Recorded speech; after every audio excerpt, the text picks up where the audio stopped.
welcome back to another episode of Revive, Rev and Ride. And we have the old post-nut Clarity. So, post-ride, she's a beast, isn't she? So I've got her on the bench. She is warmed up, ready to drop the oil. Well, whatever's left in her. There is a fair bit that's come out. Yeah, just going to give her a good once over, take casings off, check left and right. Here we go. Make sure she's all good, really, after, like I say, not being on the road for 30 years and being 70 years old. What a beast. But yeah, I'm going to drop the oil, and then whilst that's draining, as you can see, it's gone massively chaotic up here. So yeah, going to get that tidied away. You can see I've got some gaskets and bits and pieces ready for the post-nut Clarity workshop inspection, if you like. And yeah, should all be good. So yeah, I'm going to go ahead, drop the oil, give you guys an idea how that's done compared to a modern sort of Japanesey sort of bike. It is a bit of a mission. That's just one bolt and a filter. This is 4 bolts and a plate. Filter's built into it, a little mesh filter. You can get these like billet plates to replace them, but unfortunately the studs just aren't long enough, and to be honest, I don't really want to start messing about with them. Yeah, maybe one day, but at the minute I'm quite happy just to stick to the 4 bolts plate and the old school method. It is plenty oily under here though, isn't it? My god, my god. Okay, maybe that's not sealed too well, but hey, that's what the first ride is for. Little shakedown. So yeah, I'll pick it up in a minute. Workbench is cleared, thank God for that. That was doing my nutting. And the oil, still draining, but almost there. Just get the last little bits out. So if we have a look down here, try and get an angle on it. Don't know if I see anything. Here we go. There's the sump. It's got the oil pickup for the oil pump, and yeah, very basic system. Gotta love it. Keep it simple. And ooh, here we go, back to the bench. So this is the sump plate itself. Here's the little gauze filter, and because of that, you need not 1 but 2 gaskets either side of it. You gotta love, although keeping it simple, it's just, yeah, there are better ways, and they figured that out, I suppose. Well, the Japanese did at least. So yeah, I'm just going to give this a quick rinse out, bit of brake cleaner. Want to get that done, get it back on. Before I top her up with oil, I'm just going to go around and check a few more spots, just in case I'd have to drain it for whatever reason. What a waste of oil that would be. So yeah, I'm going to pull the primary case off, have a good poke round the rocker covers, and pull a couple of banjos off, maybe replace the washers. Just have a good old look round it, really, and just yeah, good old look, good old poke, see what we find. Alright, if I get anything good, I'll stick up a time lapse, and if I don't, then I'll see you in a second.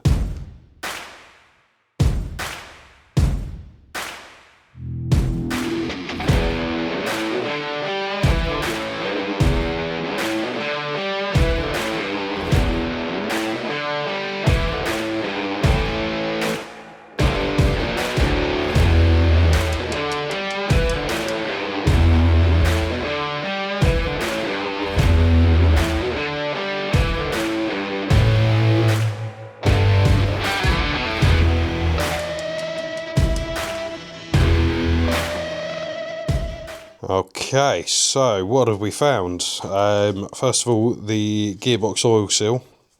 It sits just on here. No surprise really, the rubber has gone really hard. It's been sitting for 30 years, so even if it hadn't been sitting, I'm sure this would have worn out by now. So yeah, obviously it sits round here, seals the oil within the gearbox. Also, whilst I was taking it apart, honestly, I didn't break it, but it was broken. This is the circlip retainer for that oil seal. Yeah, that was always going to be an issue heading my way at some point. So we'll get these two bits ordered up. When I spin the gearbox, it's got a bit of a raunch. Now I'm not sure if that's the actual gears or a bearing, so I've ordered some bearings to go in here as well. Just as I'd rather, whilst I'm pulling it apart, if I need the parts, I've got them here ready to go, save any messing about. Yeah, it's like I say, it's just a bit raunchy. So we'll have a look at that. Now towards the front end, on the end of the crank, I've got the setup here. It didn't have, well, it should have like a spring here as a sort of almost like a retainer with a lock washer.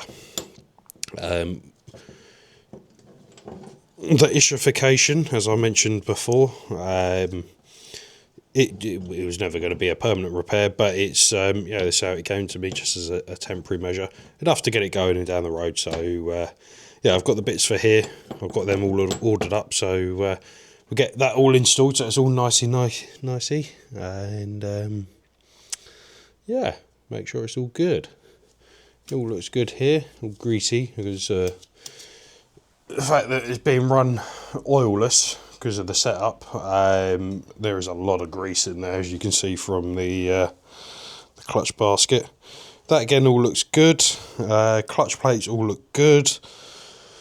Just needs a good clean up and a re-grease, really. So I'm going to clean it. I'm going to be sympathetic with the clean up because I want to keep the grease in there, as it were. But anywhere there shouldn't be grease, I'm going to get rid of it.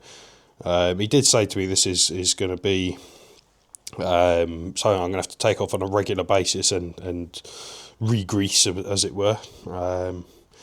So yeah, like I say, let's get the parts here and let's get rebuilding.